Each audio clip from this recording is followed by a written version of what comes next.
सलाम जोर से कीजिए। सबको अस्सलाम वालेकुम। बहुत खुशी की बात है, आप जो है ज्वाइन हुए और सदस्य आपको मुबारकबाद। इंशाल्लाह जितनी हमसे मेहनत हो सकेगी हम इंशाल्लाह जरूर करेंगे। हमें ये बहुत खुशी है कि हमें बहुत अच्छा रहबर मिल गए एक, जिनके साथ हम कहेंगे कि झंडे के नीचे खड़े होंगे। और हम सारे मुसलमान चाहते हैं जितने भी मुसलमान भाई हैं सब किसी एक झंडे के नीचे आ जाए तो मौका दें। असलम भाई इधर आओ। अल्लाह ताला इस बनाया जा रहा है और इसको मजलिस के लिए कामयाब और हम सब के दिलों में मजलिस की मोहब्बत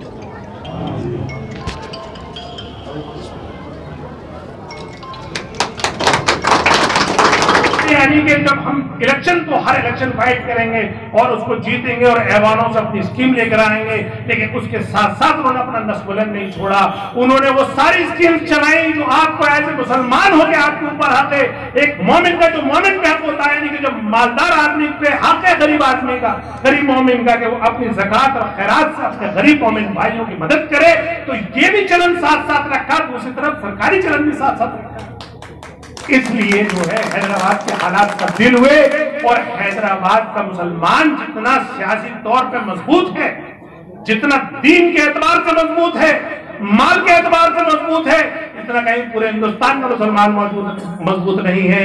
तो मेरे दोस्तों बुजुर्गों, यही जो फार्मूला और ये जो कारनामे उनके पिछले 63 साल से वो कामयाबी के थे, वही दोहराने के लिए एक मर्द मुजाहिद जिसको हम बैरिस्टर असदुद्दीन ओवैसी के नाम से जानते हैं, वहां से निकलते हैं और हैदराबाद से निकलने के बाद वो महाराष्ट्र में जाते हैं। महाराष्ट्र में मुसलमान, चूंकि आंध्र प्रदेश और हैदराबाद और महाराष्ट्र बिल्कुल लगे हुए हैं, और वहां पे वो कामयाबी दोहराते हैं। पहले उनके 2 MLA बनते हैं, फिर 2 MLA के बाद फिर 2 MLA बनते हैं और एक MP बनता है। उसके बाद फिर और जगह से पुकार आती है, फिर वो चले जाते हैं बिहार, और बिहार में जाकर उनको बिहार में एक मुखलिस लोग मिल जाते हैं और अख्तर ईमान साहब की क़यादत में वहां पे भी असेंबली में मजलिस अपने मुसलमानों की क़यादत को कायम करता है। लेकिन उसके बाद अफसोस की बात यह है कि जब उत्तर प्रदेश में वो एंटर होते हैं तो 2012 से लेकर 2017 तक अखिलेश यादव की सरकार होती है और आजम खान वहां पे नंबर 2 होते हैं। लेकिन ये दोनों लोग मिलकर असदुद्दीन ओवैसी साहब को 5 साल तक एक भी रैली करने की इजाजत नहीं देते। एक रैली 5 साल तक करने की इजाजत नहीं देते ये दोनों लोग, चूंकि ये समझते थे कि ये वोट हमारा बंधुआ वोट है, ये हमारा गुलाम वोट है, ये कहीं ऐसा ना हो कि ये एक रियल लीडर आ जाए और ये वोट हमसे ले जाए। उसके बाद लेकिन असदुद्दीन ओवैसी साहब 2 रैली की इजाजत हाई कोर्ट से लेकर आए, तब जाके वो 2 रैली करते हैं। फिर भी वो इलेक्शन लड़ने की कोशिश करते हैं और इलेक्शन में उन्हें खत रखा वो कामयाबी नहीं मिलती है। उसके बाद अल्लाह ताला का अज़ाब आता है। अल्लाह ताला के यहाँ तो कोई देर अंधेर नहीं है, वो ऐसे हालात बना देता है, फिर ऐसे हालात बना देता है कि दोनों लोग बाहर हो जाते हैं और फिर वो कोशिश करते हैं। और आज आप देख रहे होंगे उत्तर प्रदेश की एक सभा में जो लाखों की भीड़ आ रही है, वो उनकी मोहब्बत और उनकी क़यादत को एक्सेप्ट करने की निशानी है। इसी सिलसिले में फिर मुझसे मुलाकात होती है। मैं भी यही बात कहता हूं, क्योंकि मैं अखबार में भी लिखता हूं, मेरे आर्टिकल भी आप लोग पढ़ते होंगे। मैं हर बार ये लिखता रहा कि जब से दिल्ली में विधानसभा बनी, यानी 93 से जो पहला इलेक्शन हुआ, आज तक दिल्ली में मुसलमानों की कोई क़यादत नहीं कायम हुई। पहले कांग्रेस ने नहीं कायम होने दी, फिर उसके बाद आम आदमी पार्टी ने तो उससे भी ज्यादा बुरा हाल कर दिया। हम इस गलतफहमी में थे कि शायद मुसलमान नाम का MLA बन गया, मुसलमान नाम का काउंसलर बन गया तो शायद ये हमारा कायद हो गया। लेकिन ये हमारी भूल थी, और ये भूल भी मेरी दूर हुई। मेरी जब दूर हुई जब मैंने आम आदमी पार्टी के लिए road map for Indian Muslim बनाया।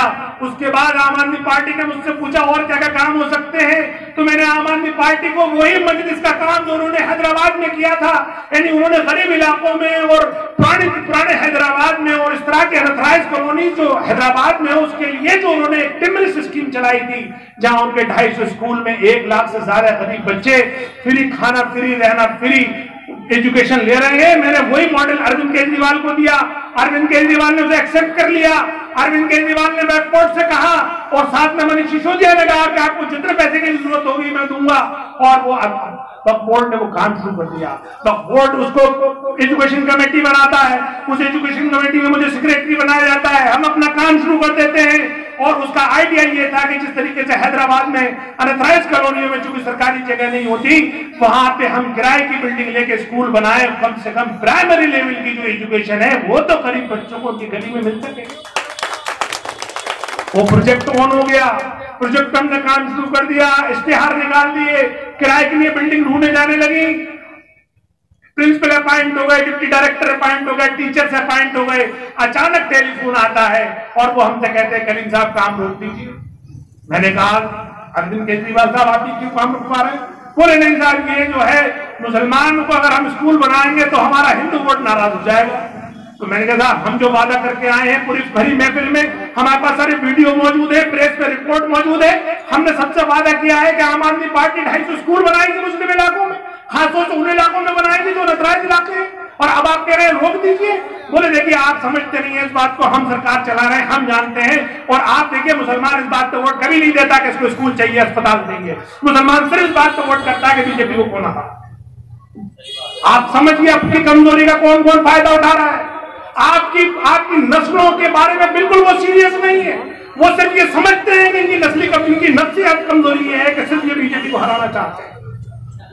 तो मेरे दोस्तों बुजुर्गों, यहां से समझिए कि आपकी नुमाइंदगी की क्या हैसियत है। मैं अमानतुल्लाह खां की बात कर रहा हूं जो आम आदमी पार्टी का मुस्लिम फेस है, वो इस प्रोजेक्ट का चेयरमैन और मैं सेक्रेटरी, लेकिन उसने अरविंद केजरीवाल और मनीष सिसोदिया ने हमारे मुंह पे साफ मना कर दिया कि जाइए आप, हम कोई काम नहीं करने वाले हैं।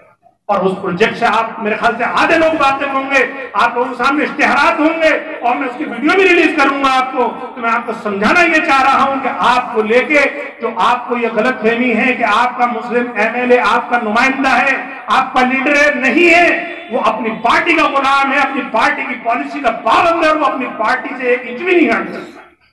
और ये सारी पार्टियां आपके मामले में सब एक, चाहे बीजेपी हो, चाहे कांग्रेस हो, चाहे आम आदमी पार्टी हो, ये तीनों के तीनों आपके वजूद को देखना नहीं चाहते, आपकी लीडरशिप को तो आंख से भी नहीं देखना चाहते।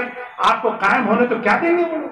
कितनी तकलीफें हमें पहुंचाई जा रही है, हम छोटे छोटे से प्रोग्राम करते हैं, हमारे खिलाफ पुलिस लगा दी जाती है, हमें और बहुत सारी हमारे लिए तकलीफें ये लोग खड़ी कर रहे हैं, क्योंकि ये नहीं चाहते कि इनका ये कैप्टिव वोट, ये बंधुआ जो गुलाम वोट है, ये कहीं और चला जाए। तो मेरे दोस्तों बुजुर्गों, मुल्क के हालात जरूर संगीन है, नाजुक हैं।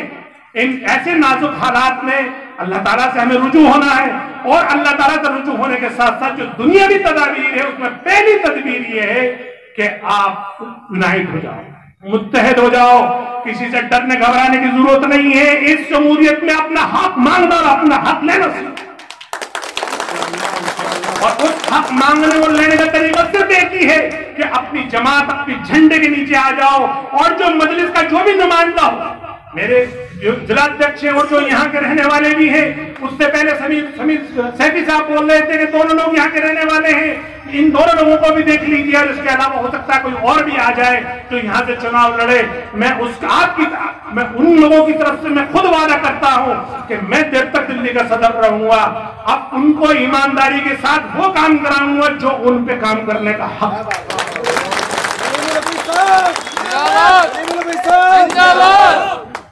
आप और हमारे लिए सिर्फ सियासत और इलेक्शन सिर्फ इलेक्शन नहीं है, हमारे लिए इससे भी ऊपर की चीज है।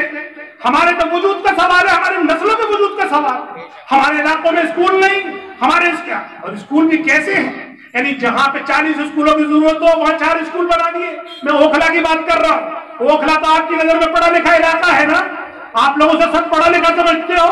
वहां की पोजीशन ये है, वहीं एमएलए रहता है कि वहां 40 स्कूल होनी चाहिए। जिस तरीके से दिल्ली के और दूसरे इलाकों में स्कूल है जिस तादाद में, अगर उस तादाद में देखोगे तो ओखला में 40 होने चाहिए, लेकिन सिर्फ 4 स्कूल है, उसमें भी एक स्कूल उस इलाके से बाहर है, वहां पे सिर्फ 3 ही स्कूल है, लेकिन वहां के लोग उसी में खुश है। चूंकि नुमाइंदा और जो सियासी लोग हैं उनको इस बात का शऊर ही नहीं है कि वो अपनी सरकारों से ये मुतालबा करें कि जब आप दिल्ली के दूसरे इलाकों में इस तनासुब से, इस अनुपात से स्कूल दे रहे हो तो हमारे इलाकों में क्यों नहीं? सेम हाल मोहल्ला क्लिनिक का और अस्पतालों का है, वही हालत और दूसरे जो सरकारी स्कीम से उसकी है।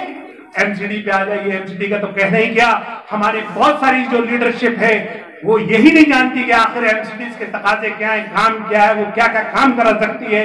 बस सिर्फ वो जितने भी लोग हैं वो सिर्फ इतना ही लग जाते हैं कि जिन लोगों ने उनको जिताया है उनको बस वो मालदार कर दें और वो खुद मालदार हो जाए।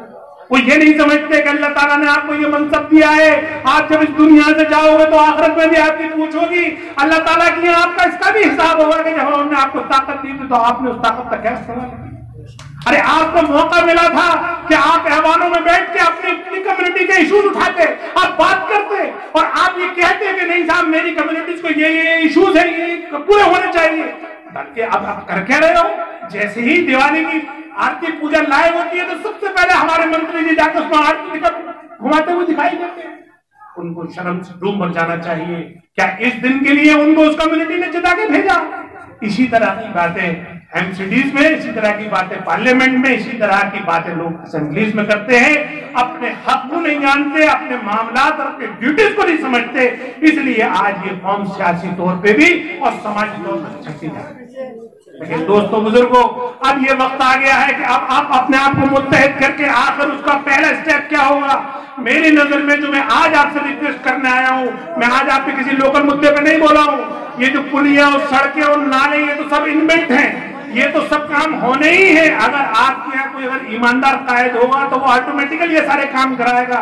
ये मेरी प्रियोरिटी में नहीं है, मेरी प्रियोरिटी में है कि हम अपनी हर कम्युनिटी को, हर इलाके को उसकी एक अपनी क़यादत दें, एक ऐसी समझदार क़यादत दे दें जो नस्ल साजी करना सीख जाए, जो बस्ती साजी करना सीख जाए, जिसको इस बात का शऊर हो कि आखिर सियासत क्या है, सियासत में आगे काम क्या करना होता है। हम अभी भी पूरी तरीके से जो हमारा संगठन है हम इसकी ट्रेनिंग करते हैं और आइंदा भी अगर हमारे जो भी नुमाइंदे जीतेंगे उनकी भी हम ट्रेनिंग करते रहेंगे। और सिर्फ यही ट्रेनिंग नहीं होती, ये ट्रेनिंग दारुस्सलाम हैदराबाद से भी होगी।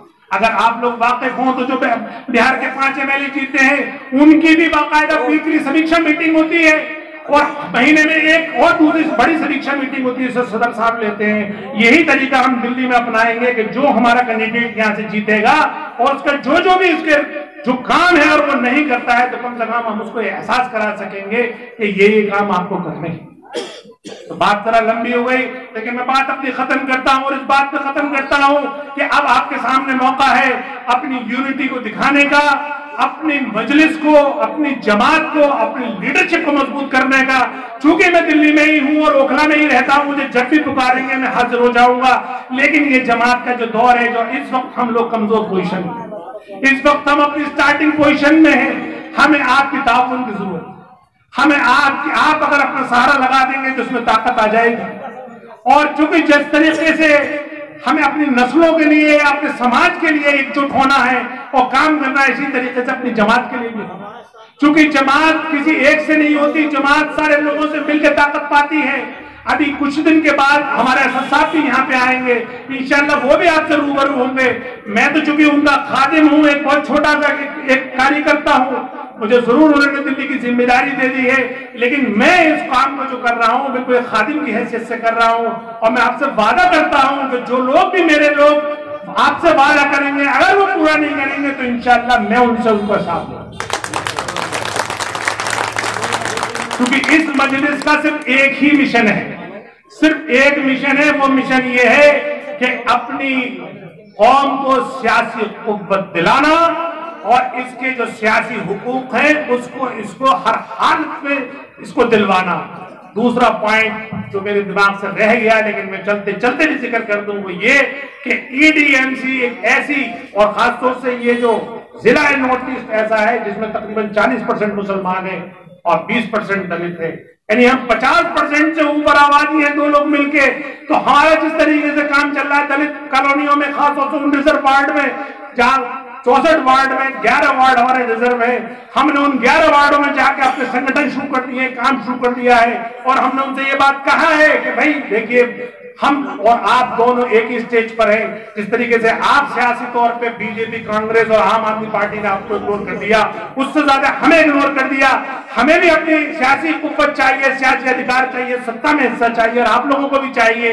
भले से हमने कहा कि आप अपने हाथ में लीडरशिप ले लीजिए, लेकिन इस मुसीबत से निकलने के लिए या सत्ता में हिस्सा पाने के लिए हमारे साथ आ जाइए।